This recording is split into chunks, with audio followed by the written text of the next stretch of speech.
and welcome to the Coffee Conversation hosted by the Hugh Lane Gallery on the 29th of April 2020. Today we will have the pleasure of looking at the portrait of Vincent Léon Pallière, painted by Jean-Auguste-Dominique Ingres. Now, Ingres was one of the leaders of the neoclassical movement in France, and he is today recognized as one of the greatest artists of the 19th century French school. He loved and championed the academic style of art, which viewed history painting as the pinnacle of fine art and viewed portraiture of contemporaneous figures as of less importance and of lower status to historical or religious figures, which makes it somewhat ironic that some of Ingres' most beloved and well-remembered works are in fact portraits. It's even been argued that time has proven his portraits more popular than his historical paintings. Ingres painted portraits on and off for most of his career, almost 2/3 of the 19th century. In doing so, he managed to capture the changing period through the 19th century, the changing fashions, decoration, and mannerisms of his sitters. His skill and understanding of classical art also enabled him to add nuance to the expressions, the position, the posture of his sitters, all to invoke an aura of classicism or idealism that'd be more at home in history painting. Interestingly, even though Ingres did identify himself as a history painter, when it came to official displays of his work, he usually gave his portraits as much prominence as his historical paintings. This was most clearly seen in his major retrospective exhibition in 1855, held on the occasion of the Universal Exhibition, where 69 of his works were hung on display, and more than a dozen of them were contemporaneous portraits. This particular piece, the portrait of Vincent Léon Pallière, was done early enough in Ingres' career, somewhere between 1812 and 1820.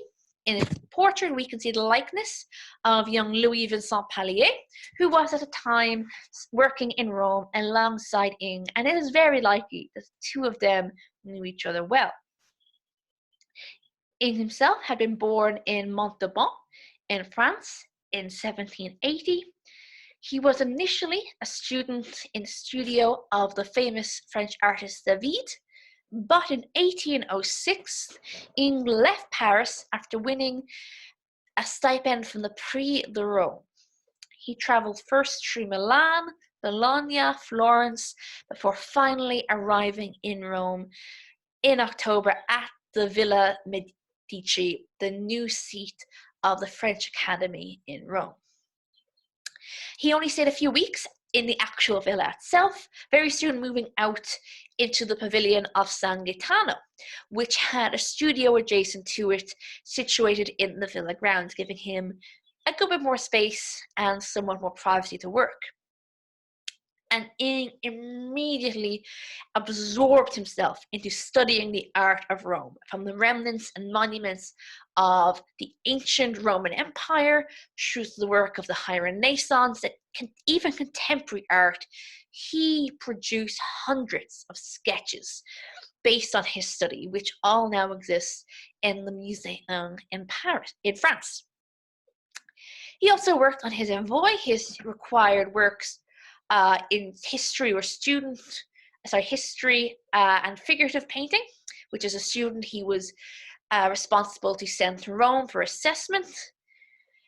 And even though his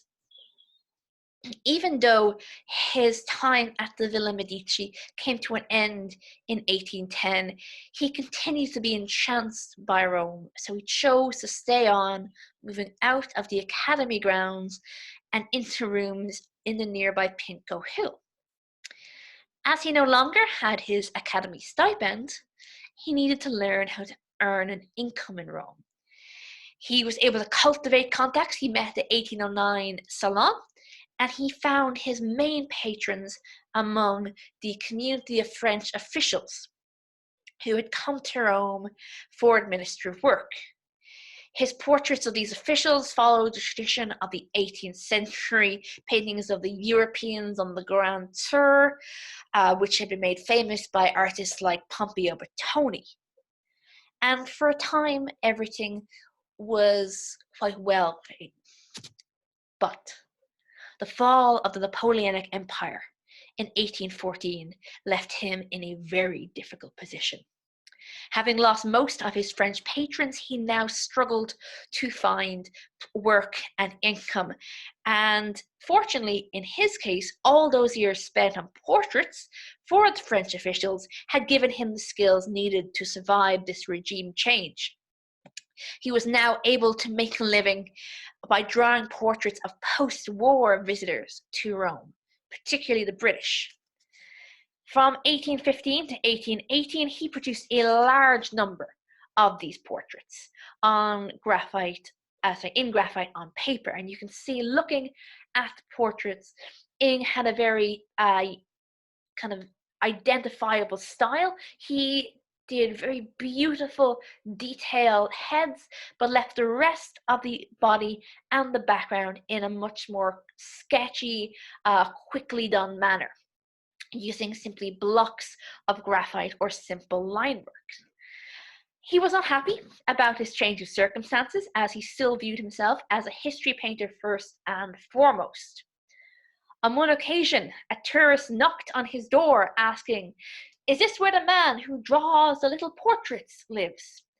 And Ingres angrily replied, "No, the man who lives here is a painter."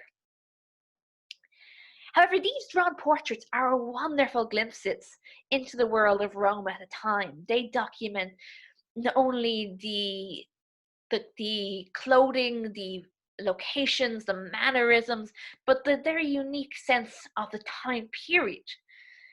Most of these drawings were taken home by their British patrons and stayed in family collections largely into the 20th century, where they were rediscovered. But these portraits, simple, quick, made out of necessity as they were, they fit perfectly among Ingres' body of portrait that he made in Rome. The portrait of Pallière was one of several he produced in Rome of fellow artists. At the Villa Medici, it was normal for the resident artists to make likenesses of one another and hang them in the villa drawing room. In the image of young Léon Pallire, we see that the artist is lit by a soft light coming in from the left-hand side. His expression is jovial, friendly, making direct eye contact with the viewer and creating a connection between sitter and audience, giving him an approachable and friendly aura. Generally, in his portraits, Ingres tried to find a balance between capturing a likeness of his sitter and injecting the figure with an air of grandeur or character. His aim was to elevate his portraits to more than simply photographic images. This piece manages to capture so much of Palliere's personality simply through the way it's painted and the wonderful subtleties of expression Ingres has achieved. Pallière himself, also born in France in 1787 in Bordeaux, he sadly had a quite short life. He would die in Bordeaux in 1820 of a chest condition. Pallière was a student of François-André Vincent, a well-respected and admired member of the neoclassical movement in France, as well as a rival of David, who was Ingres' original teacher. Pallière was awarded the Prix de Rome for history painting in 1812, earning his own stipend and allowing him to take a position as a pensionaire, a boarder in the Villa Medici. Like Ingres, Palliere's study in Rome would be affected by the fall of Napoleon and the ascension to the throne of Louis XVIII in 1815. Pallier's time at the Villa Medici was originally supposed to have lasted from 1812 to 1816, but he was granted an additional year by Jean-Charles Thévillon, the director of the Académie de France at the Villa Medici. He wanted Pallière to stay to finish his commission for Ambassador Leblancus for the redecoration of the Santa Missa Trinita del Monte church adjacent to the Villa Medici. And it was there that Pallière would complete the flagellation of Christ, that it remains to this day the only piece of the redecoration that still sits in situ in the chapel. In 1816, the Comte de Blancas, the ambassador to the Holy See, he sponsored the restoration of Santissima Trinita del Monte, the church that rises out of the Spanish Steps.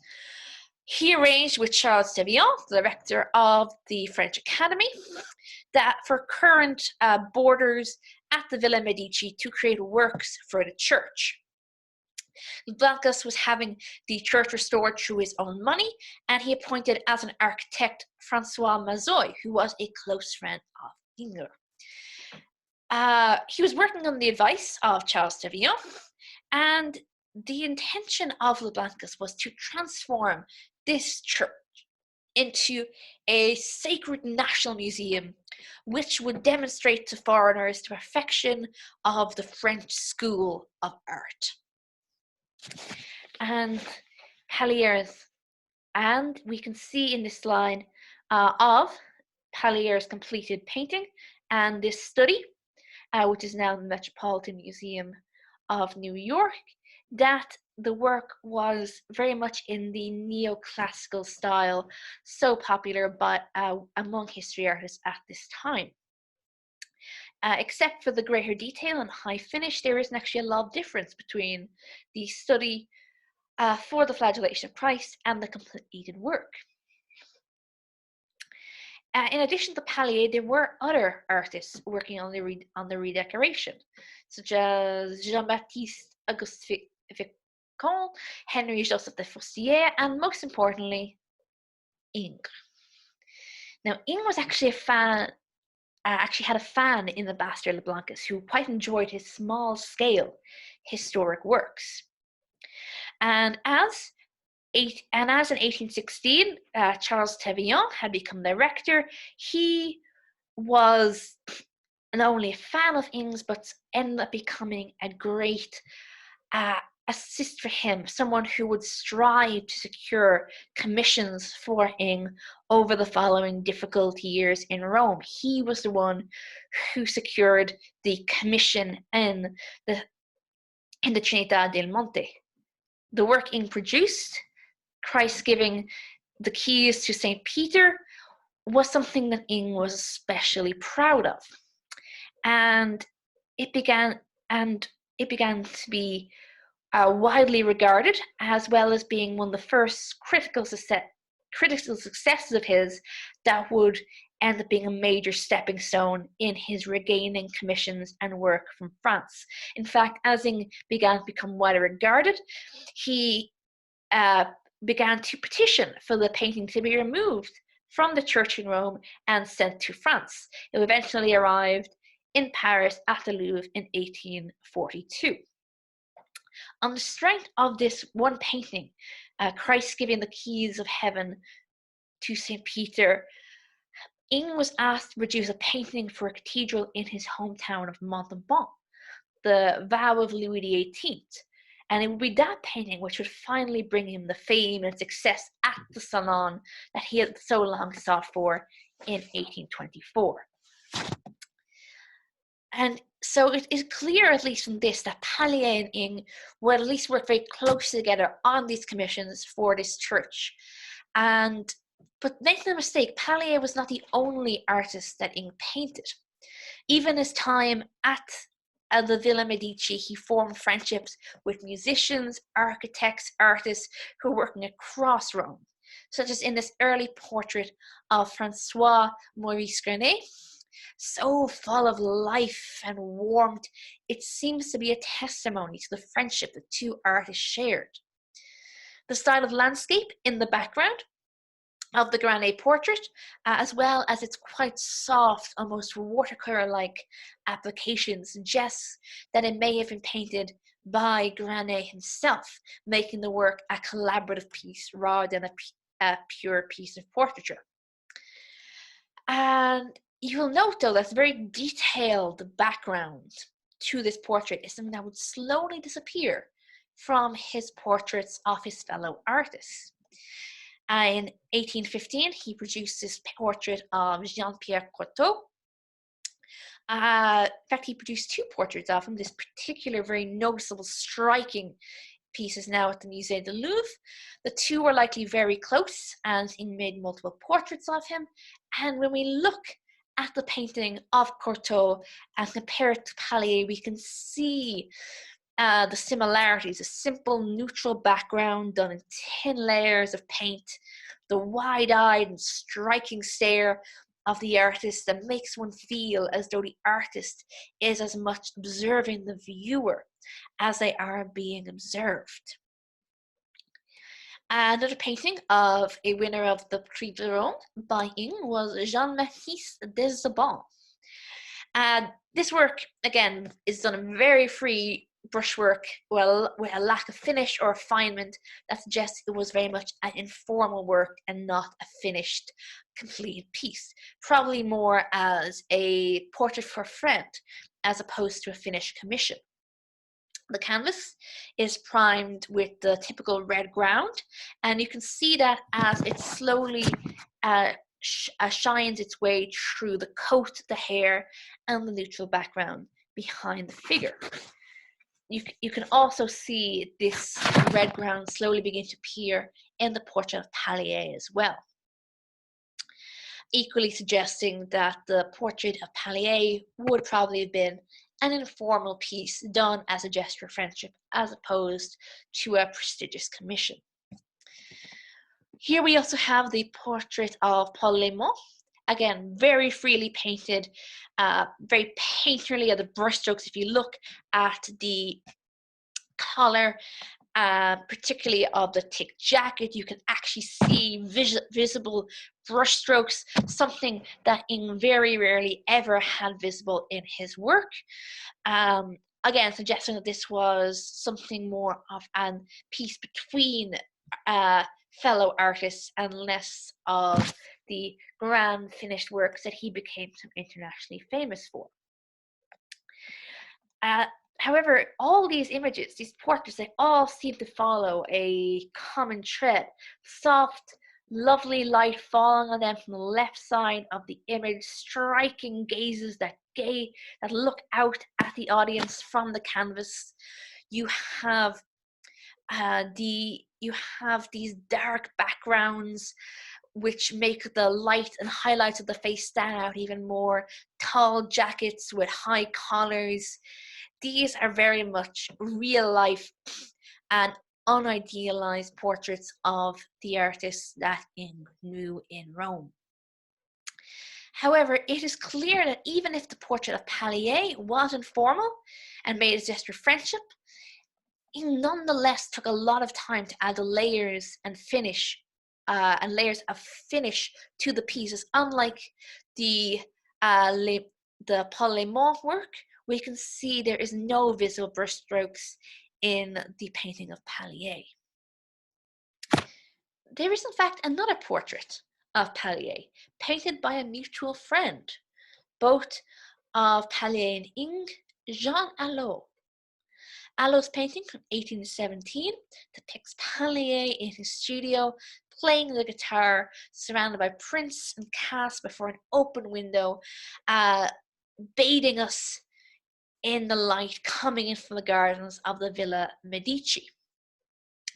As the Villa Medici was the living quarters of these boarders on the third floor facing the garden, we can see that the rooms were quite impressive. Very high ceilings, tall windows, allowing lots of natural light into the work. This quite simple room becomes a wonderful canvas in Allais' hands, who fills the image with studies and paintings by Pallière that speak of Pallier's hard-working nature, his personality, and his love of historical painting. By the time this was painted, Pallière had been living in the room for almost 5 years, and he has very thoroughly made his mark upon the room with all the accoutrements, all the kind of personal effects scattered around the room, with books and studies and beautiful furnishings on his bed and his armchairs. But also, if we gaze through the window behind Pallière, we can see not even the garden of the Villa Medici, but we can also see on the left the San Gaetano Pavilion, that studio where Ingres had worked during his stay at the villa. Allais was another artist from Bordeaux, like Pallière.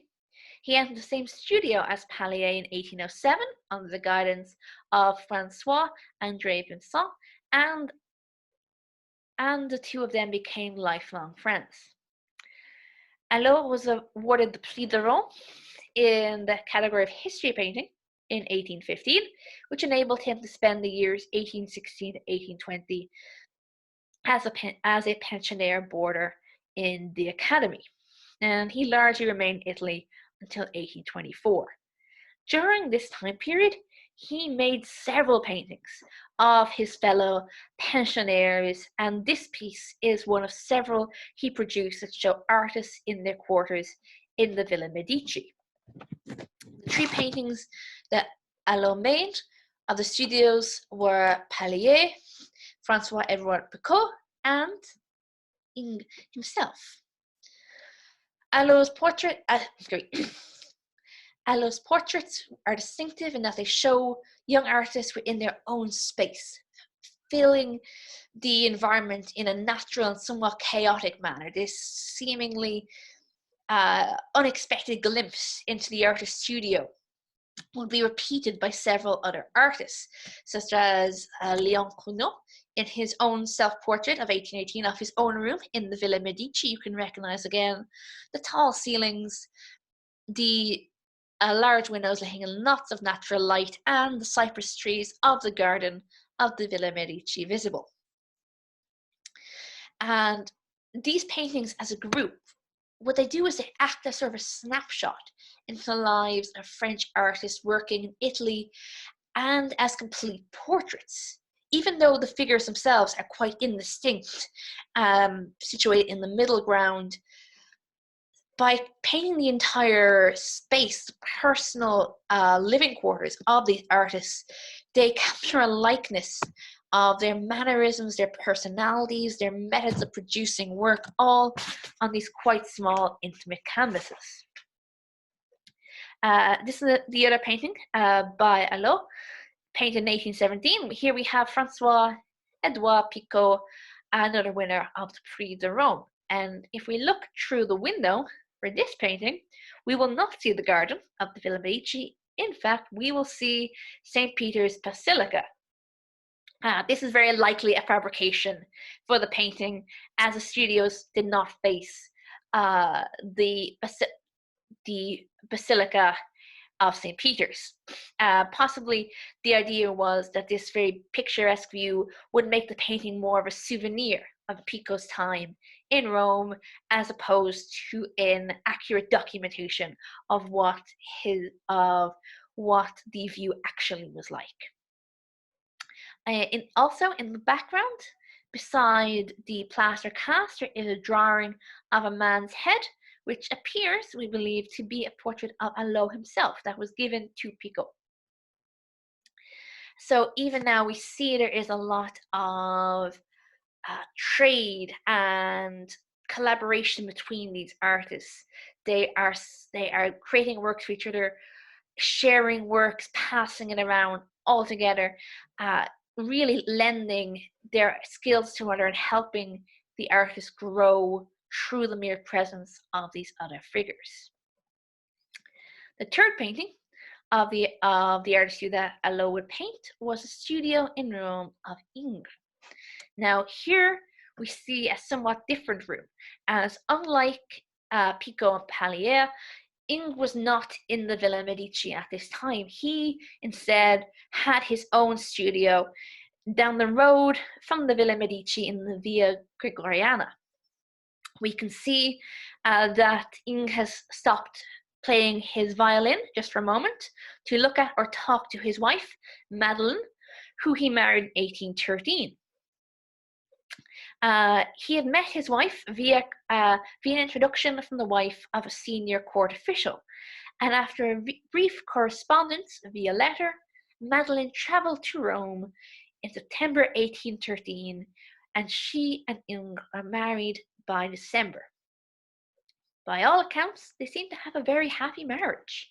They stood by each other when times were difficult. They would return to Rome in years to come to actually run the Villa de' Medici once Ingres was named the director of the academy in Rome, and she would become something of a surrogate mother to many of the students training in Rome. Now, long before that, we see in this painting the view of their studio in 1818, before Ingres has received the critical regard that would come in later years when he is still struggling, creating these portraits for visitors to Rome. We see the wonderful details of his studio. Not only is it filled with paintings and art, there are sculptures, there's a distinct sense of space as fake walls create a sort of enfilade through the room, giving us a sense of depth. We can see that there's a sense of intimacy, not just through the presence of Madeleine, his wife, with her bonnet off the side, but also beside Ingres' suite there is a sleeping cat, suggesting this sense of privacy, intimacy. This small workshop is very much the world of Ingres at this time. And in spite of the difficulties he is facing in his career at this time, he is allowing himself a small moment to relax with his violin. In the same year that this image was painted, Ingres drew Allé's portrait, which we can see here, and it's thought that perhaps this was an art exchange. Ingres' portrait for Allé's painting of the studio. And the drawing would remain in Allé's family the drawing would remain in Allé's family for many years. It seems likely that the Pallière and Picot portraits were also gifts to their respective sitters and would have descended to the families, as when Pallière passed away, the portrait of him returned to Allé in 1827 as he married Palliere's widow. Now, despite the difficult time that Ingres faced in Rome, he was able to return triumphant in 1835 to Rome to take up his position as the director of the French Academy at the Villa Medici. He would always refer to himself as a history painter. He became famous around the world, though, for his portraits. The highlight of his portrait career would be this work, the portrait of Monsieur Louis-Francois Boutin. Celebrated for its likeness, the painting was, in one historian's words, hailed as a breathtaking translation onto the paint of an extraordinary individual. Boutin was one of the most important men in media publications, and his portrait came to symbolize the 19th century ideal of the self-made man. Ingres himself died in 1867, and he was commemorated with a massive retrospective consisting of 584 works. Among those were 153 portraits. Even then, his portraiture work was recognized for its wonderful qualities. The portrait of Pallière, which you see, is part of an existing genre reflecting the young artists working in Rome at the beginning of the 19th century. The bonds of friendship, camaraderie, and professional respect were interwoven with the works of Ingres, Pallire, and many other artists. The piece itself we've been looking at was purchased by the founder of the gallery, Hugh Lane, and given to the gallery as part of the Lane bequest in 1913. The striking and warm gaze of Pallière invites conversation and interaction, and so it should be no wonder that the piece has acted as inspiration for artists and visitors for several decades. It was the inspiration for this drawing from 2011 by Brian Fay. A few years ago, he worked as artist in residence at the Hugh Lane Gallery's Conservation Department, and he produced this drawing after Ingres. In it, he has recreated the portrait of Pallière, not through copying the brushstrokes or the paint, but instead by studying and repeating the minute cracks along the paint glaze and varnish, creating what appears at first glance to be an ordnance survey map, but is instead a map of the painted image itself. The portrait of Pallière was also included in the exhibition The Perceptive Eye, Artists Observing Artists, in 2010 in the Hugh Lane Gallery. And Gavin Murphy, the artist, wrote in the exhibition catalogue how this particular portrait exemplifies the power of a portrait, how the gaze of its sitter can create connections and communications between the work and the audience, and illustrate the relationship between people. By simply experiencing the portrait of Vincent Léon Pallière, we are witnessing the relationship between Pallière and Ingres, and in doing so are renewing those connections laid down in paint 200 years ago. The piece invites a conversation with the sitter and with ourselves, which is why it has been my pleasure today to discuss it as part of our coffee conversations. Thank you very much.